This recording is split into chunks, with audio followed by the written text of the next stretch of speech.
پیارے بچوں، یہ کہانی ایک چھوٹے بچے کے بارے میں ہے۔ وہ بچہ اپنے والدین کا فرما بردار تھا اور ہر بات مانتا تھا۔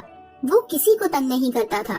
اس کی دوستی بھی اچھے لڑکوں کے ساتھ تھی، لیکن اس بچے میں ایک کمی تھی۔ وہ اپنی طرف سے پوری محنت اور لگن کے ساتھ کام کرتا تھا، لیکن اسے اپنا اسکول کا کام یاد نہیں رہتا تھا۔ وہ بہت کوشش کرتا تھا لیکن سبق یاد نہ کر پاتا۔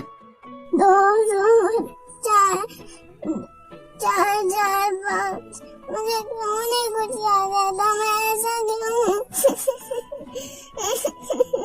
اس کی کلاس کے باقی سب لڑکے اسے چڑھاتے تھے، اس کی نقل اتارتے تھے اور اس کا مذاق اڑاتے تھے۔ ارے دیکھو تو کون آیا ہے، سکھلانے والی مشین، اس کو تو اچھے سے بولنا بھی نہیں آتا۔ یہ سب باتیں سن کر اس کا دل بیٹھ جاتا تھا۔ وہ بہت افسردہ سا ہو جاتا تھا۔ کلاس میں جب استاد ہوم ورک کا پوچھتے تو تقریباً ساری کلاس کا کام مکمل ہوتا تھا، لیکن وہ بچہ ہوم ورک اچھی طرح نہ کر پاتا۔ ہاں بچوں، کل والا کام کیا ہے نا، نکال کے لے آؤ، میں ابھی چیک کرتا ہوں۔ جی ماسٹر جی، ہم لے آئے ہیں۔ سب بچے اپنا اپنا کام چیک کروا دیتے، لیکن جب اس کی باری آتی تو وہ ادموسا ماسٹر کے پاس جاتا۔ ہاں، مجھے پوری امید ہے تم آج بھی کام نہیں کر کے لائے ہوگے، کیوں؟ ایسا ہی ہے نا؟ وہ میں ماسٹر جی، مجھ سے یاد نہیں ہوتا، میں کیسے لکھوں؟ وہ رات چھوڑو، مجھ سے نہیں لکھ ہوتا، ابھی بتاتا ہوں میں تمہیں۔ لاؤ آگے ہاتھ، آج تم پڑھنا بھی سیکھو گے اور لکھنا بھی سیکھ جاؤ گے، رہتا نہیں کہیں نواب کا بیٹا۔ پھر اسکول کا کام نہ کرنے پر اسے بہت مار پڑتی۔ وہ بیچارہ مرتا کیا نہ کرتا، مار کھا لیتا تھا۔ یہی روز کا معمول بن گیا تھا۔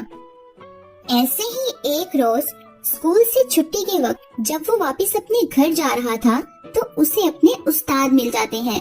وہ استاد کسی پریشانی میں ہوتے ہیں۔ استاد کو پریشان دیکھ کر وہ ان سے پوچھتا ہے، استاد محترم، کیا بات ہے، کیوں پریشان ہیں آپ؟ ارے بیٹا، تم کیا بتاؤں بیٹا، میرا بٹوا کہیں گم ہو گیا، اس سے میں سارے میرے پیسے تھے اور میں نے گھر جاتے ہوئے راشن لے کے جانا تھا، بس اس لیے ذرا پریشان ہوں۔ تبھی اس لڑکے کو استاد کی پریشانی کا احساس ہوتا ہے۔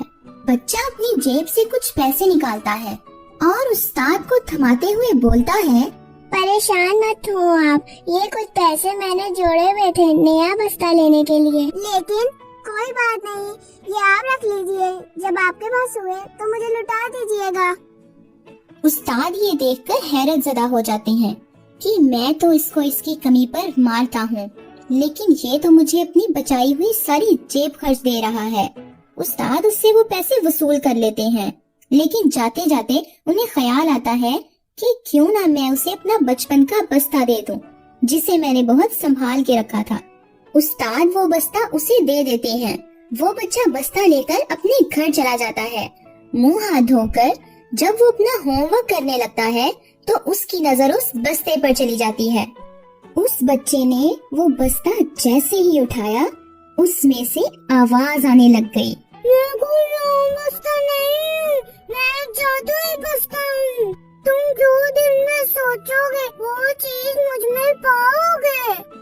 بچہ بہت ہی حیرت میں چلا جاتا ہے۔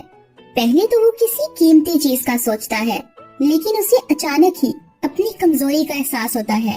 وہ پھر دل میں سوچتا ہے کہ کاش میں اچھے سے کام یاد کر پاتا اور لکھ پاتا۔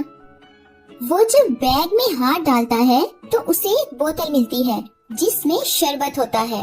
وہ شربت کو دیکھ ہی رہا ہوتا ہے، یہ تمہاری دماغ کی کمزوری کا علاج ہے، اس میں سے ایک چمچ صبح دوپہر شام پی لینا، ٹھیک ہے؟ وہ بچہ ایسا ہی کرتا ہے اور اللہ کے حکم سے اس شربت کا کمال نظر آنے لگتا ہے۔ اس کی یادداشت تیز ہونے لگتی ہے اور اس کی کمزوری دور ہونے لگتی ہے۔ وہ اب اچھے سے کام یاد کرتا اور لکھ پاتا ہے۔ تو پیارے بچوں، آج کی کہانی سے ہمیں سبق ملتا ہے، کر بھلا ہو بھلا، اور ہمیں بچوں کو سمجھنا چاہیے اور ان کی کمزوری پر انہیں ڈانٹنا نہیں چاہیے، اسے دور کرنا چاہیے۔ مزید اچھی ویڈیوز دیکھنے کے لیے ہمارے چینل کو سبسکرائب کریں اور بیل آئیکن دبانا مت بھولیں تاکہ آنے والی ویڈیوز کی نوٹیفیکیشن آپ کو بوقت ملتی رہے۔